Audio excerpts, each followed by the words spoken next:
late Bruce Lee, a legendary figure in the martial arts world. His art, Jeet Kune Do, continues to stay alive today.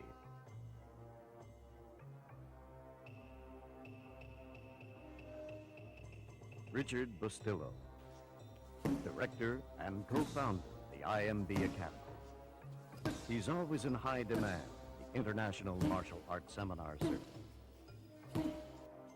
Ted Wong, trained with Bruce Lee toward the later stages of Jeet Kune Do development, becoming Lee's last major private student and considered his protege. Jeet Kune Do never intended to have any limitations, and it continued to be modified and improved by the late Bruce Lee. Although this video can never replace the actual teaching and knowledge that Bruce Lee possessed, it will enhance you, the serious martial artist, in developing your skill in fighting.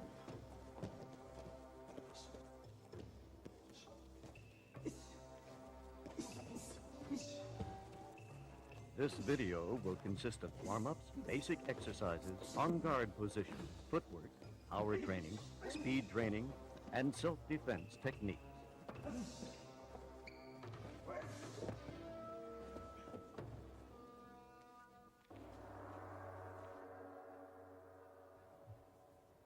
To warm up, select light, easy exercises to loosen your muscles and to prepare them for more strenuous work.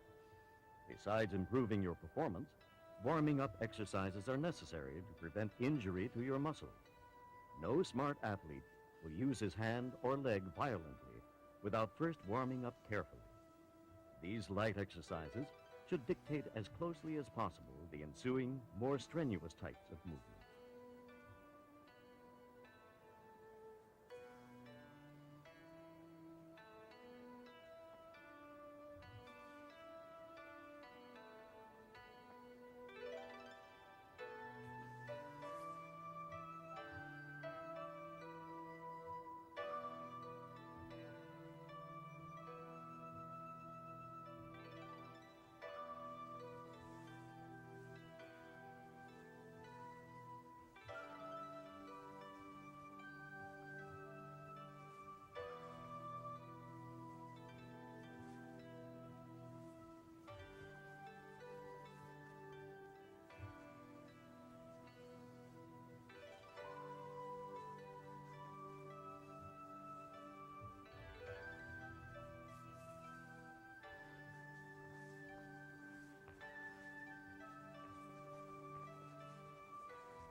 For flexibility, place your foot on a railing or object, keeping your leg horizontally to the ground. It could be slightly lower or higher, depending on your flexibility.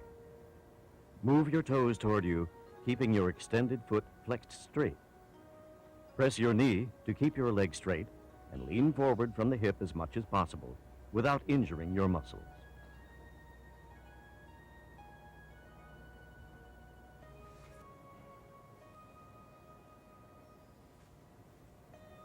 Other leg flexibility exercises include the hanging leg raises. To do this exercise, use a long rope supported by a pulley. A noose encircles your foot. Pull the other end of the rope to the maximum height your leg muscles will bear without hurting yourself. Try to keep your foot horizontally aligned throughout the exercise. This exercise allows you to execute high side kicks.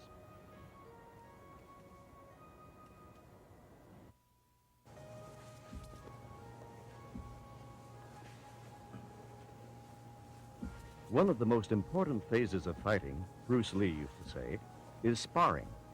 In order to spar, you must be able to take punches in your midsection.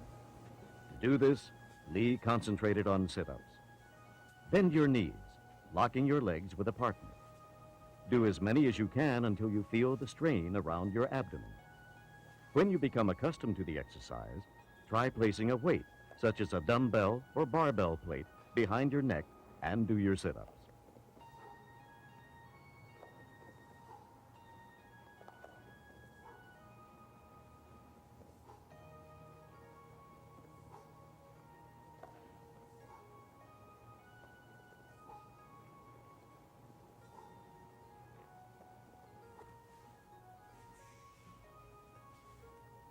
Another excellent exercise is the leg raise.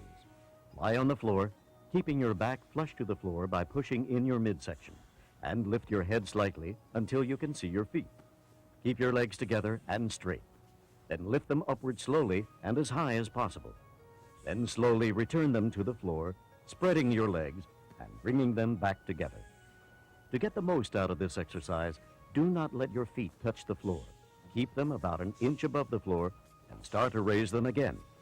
Do as many repetitions as possible.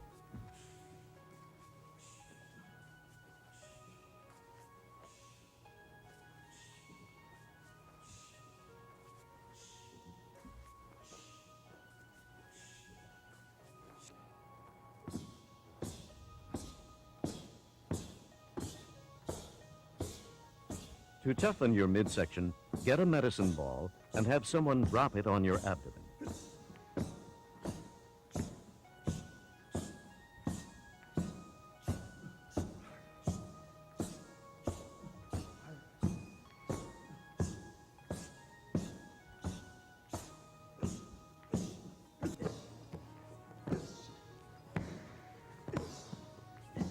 To vary your exercise, you can also have someone throw it directly to your midsection. Let the ball hit your body before catching it.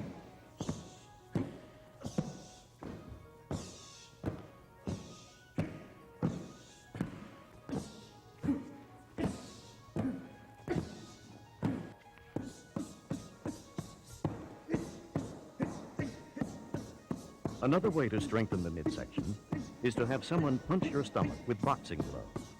Start off lightly and have them slowly increase the power of the blows.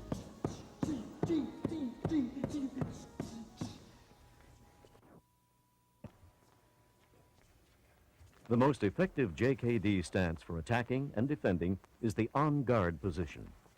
This semi-crouch stance is perfect for fighting because your body is sturdy at all times in a comfortably balanced position to attack, counter, or defend without any forewarning movements. It provides your body with complete ease relaxation, but at the same time allows quick reaction time. It creates an illusion or poker body to your opponent, concealing your intended movements. It is important to position your arms, feet, and head. Pay close attention to the position of both hands. The leading hand should be placed slightly lower than shoulder height. From the southpaw stance, the chin and shoulder should meet halfway. The right shoulder raised an inch or two, and the chin dropped about the same distance.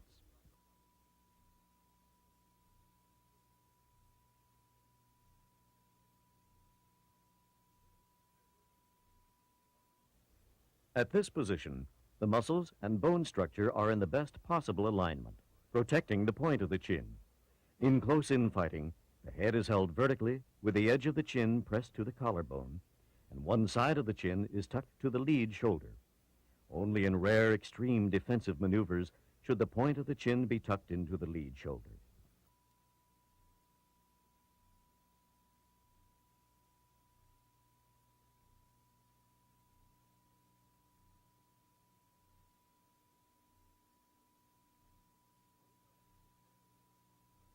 Both fighters are standing in the on-guard position incorrectly. The person on the left has his right foot too wide and reveals too much of his body. The person on the right has his right foot too far to his left, restricting his movement and keeping him off balance. Good form is essential in your stance. It allows you to perform in the most efficient manner with a minimum of lost movement and wasted energy. Balance is the most important aspect of the on-guard stance. Without proper balance at all times, you will lose body control in the middle of an action. Balance is only attained with correct body alignment.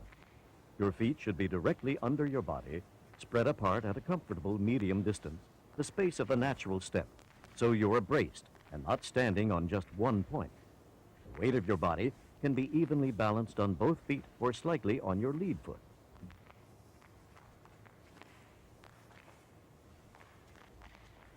Both of your arms and shoulders must be relaxed and loose to whip out and snap your fists like thrust from a rapier.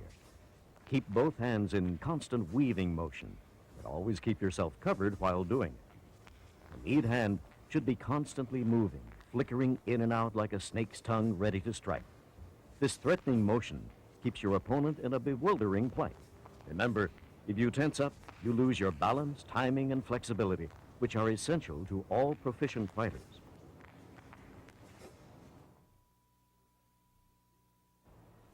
To advance, do not cross or hop, but shuffle your feet.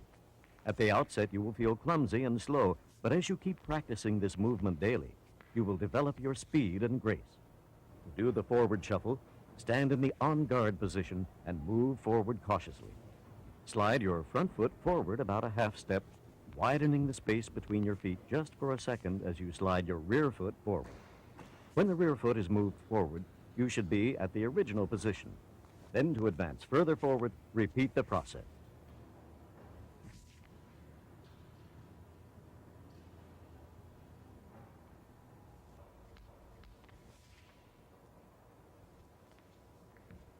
In retreating or moving backward, you just reverse your movement.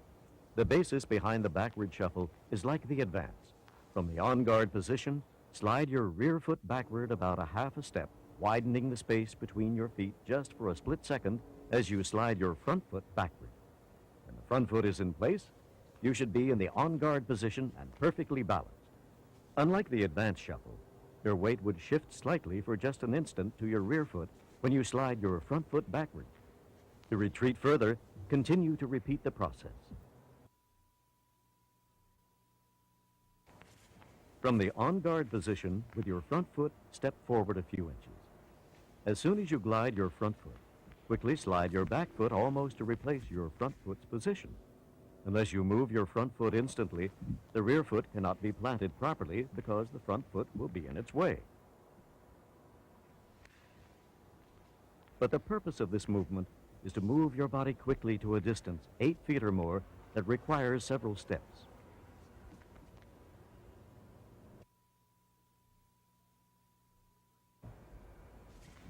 The footwork for the quick retreat or rapid backward movement is almost similar to the quick advance, except you move in the opposite direction.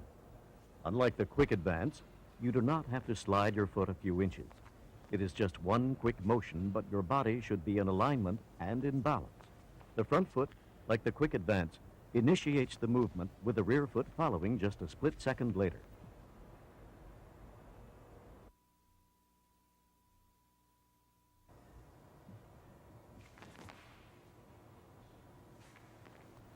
The forward burst is the quickest JKD movement. It is utilized to penetrate deeply to attack with a kick or to counter an attack. Like the quick advance movement, it is a deep lunge from the on-guard position. By using a sweeping motion with the lead hand, momentum is created, propelling you forward.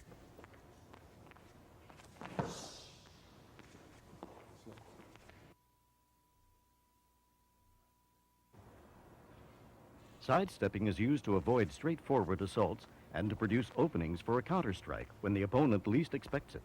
To sidestep to the left from the on-guard position, move your left foot toward the left a few inches. For a split instant, your shoulder sways toward your left and your weight shifts on the rear foot. Your shoulder automatically realigns when you quickly slide your right foot in the exact manner and resume the on-guard position.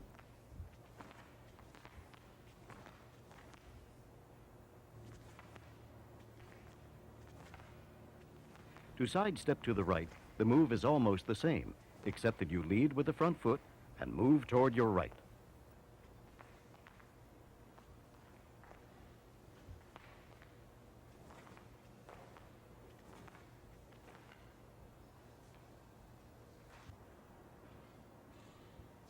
Using a long staff, have an opponent aim and thrust it toward you. In order to avoid the edge of the staff, you'll be forced to either sidestep to the right or left. Try to get used to the feeling of moving side to side while maintaining your balance. Slightly leaning the body while sidestepping can contribute to avoiding a blow.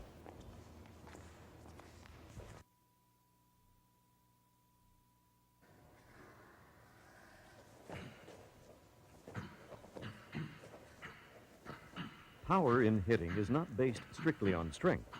Power isn't generated by your contractile muscles, but from the impetus and speed of your arm or foot. In JKD, you do not hit by just swinging your arms. Your whole body should participate in the impetus. Your hips, shoulders, feet, and arms. The punch originates not from the shoulder, but from the center of the body. The inertia of your punch should be a straight line in front of your nose.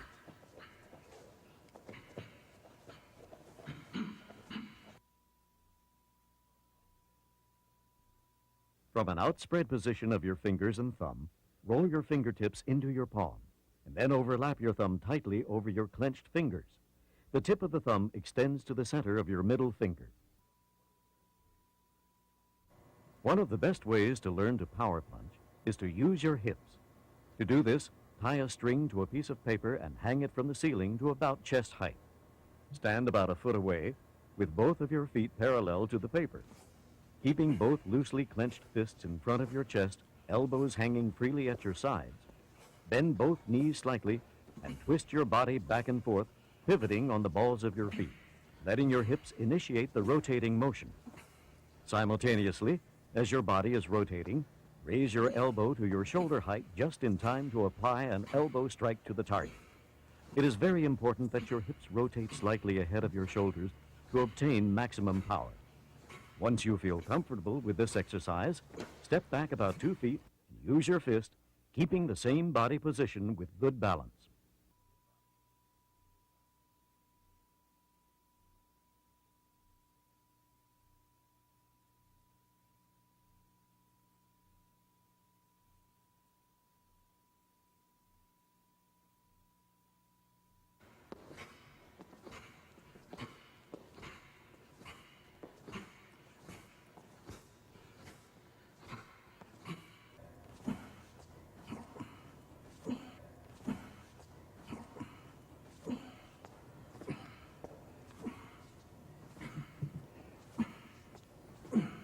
Once you have grasped this way of hitting, you can begin to work on your power blows by hitting the heavy bag. Facing the bag, bend your knees slightly, rotate your hips, and your weight should shift toward the front just before you throw a punch. If you can master this punch with the right timing by rotating your hips, you'll have a punch much more powerful than a jab. Remember to punch through the bag instead of just the surface.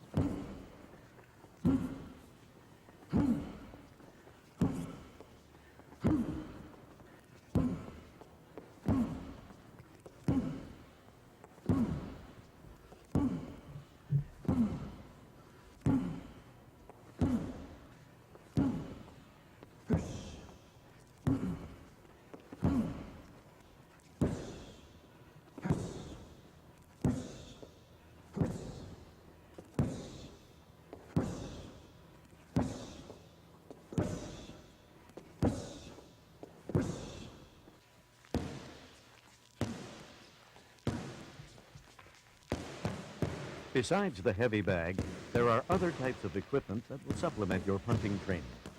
The focus pad is ideal for precision punching and increasing your speed.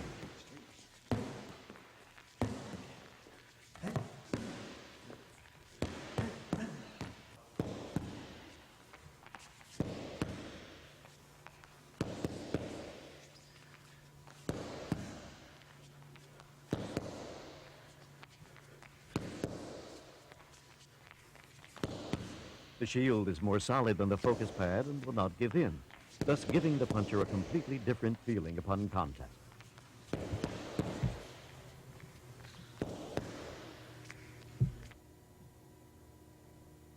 The punches are not thrown from the hips in JKD, but from the chest. The delivery should be straight and not with a twist of your hand. If you twist your hand, the knuckles will align horizontally at impact. But if you deliver straight out, it will hit the target either vertically or obliquely. Consequently, it is important that you strengthen and toughen the three knuckles that make impact.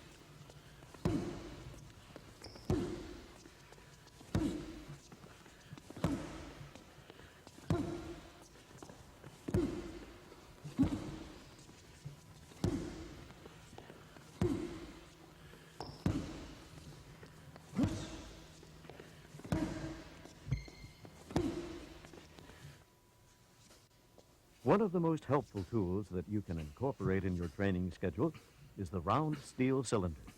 The cylinder, weighing about a pound, fits snugly in the hand. You can quickly improve your delivery of punches by taking advantage of this exercise. Holding a pair of these cylinders in each hand, stand with your feet parallel and punch directly in front of your nose several times. The idea behind this is to develop the snapping or whipping blows. If you keep your body and arms relaxed, you will notice that your punches will automatically snap back at the end of your delivery. As you punch, the heaviness in your hands help you develop speed and power in your blows. After a while, you will learn to punch with heaviness in your blows, even without the weights. The secret behind this is to concentrate or pretend that your empty hands still contain the cylinders as you throw the punches.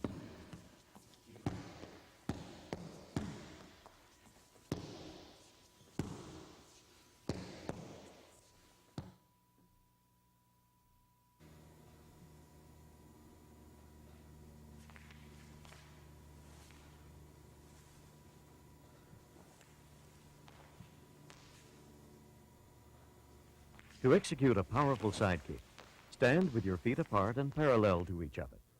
Lift your right foot about 12 inches from the floor as you balance on your left.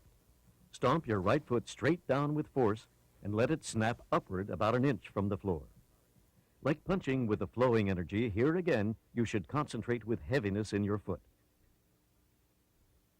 For the extra power, twist your hips just an instant before the full extension of your leg, so it gives you the twisting force in your kick.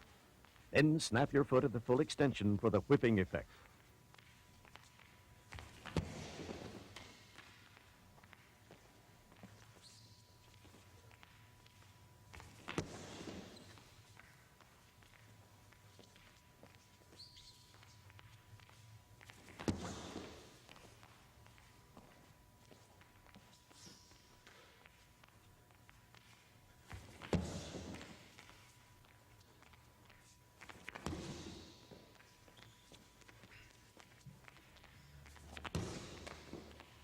After you have the knack of doing the side kick, you are prepared to kick the heavy bag. From the on-guard position, do the forward burst and aim your blow directly at the center of the bag. At impact, your foot should land horizontally on the bag, not obliquely. The sound at impact should be a loud, cracking thud like a whip if you have kicked through the bag and snapped your foot at the end. If there is more push than hit, the sound will be a weak thud. In both kicks, there is force exerted, except the hit will do the damage, and the push will just knock the opponent down innocuously.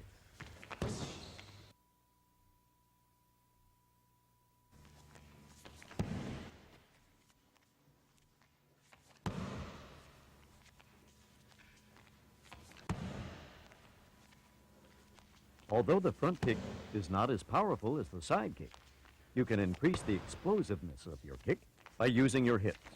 Instead of relying only on the snap of your foot from the knee, try jerking your hips forward just an instant before contact. Timing of this movement is very important and difficult to do, but by using your body instead of just your leg, you can add much more power to this kick.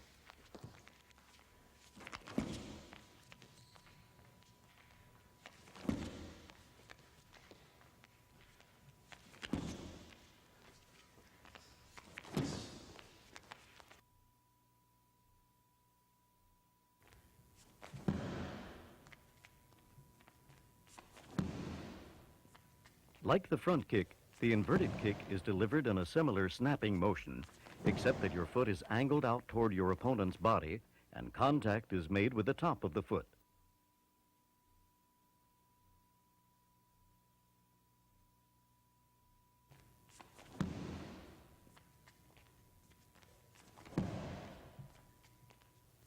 Opposite of the hook kick, the inverted kick can be targeted to the legs, the groin, and the head of your opponent.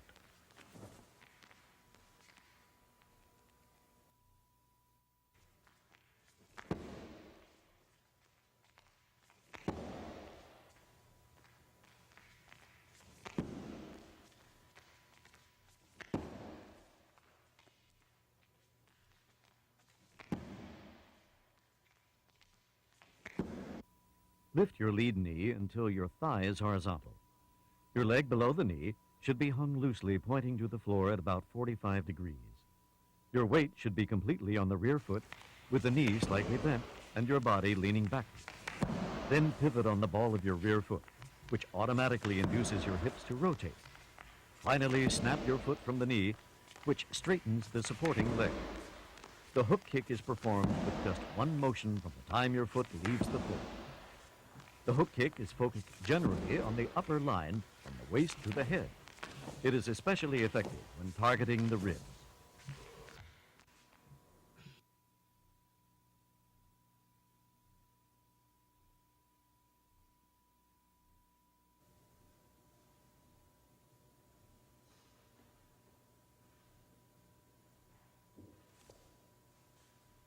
The back fist punch is not the quickest, nor is it too strong because you are unable to utilize the total body movement. But it is one blow in which you can fully apply the whipping or snapping motion to increase your speed at impact. The back fist is delivered from shoulder height, but can also be used as a surprise attack and be launched anywhere from your waistline to your shoulder. It is very difficult to block once you have acquired the non-telegraphic move.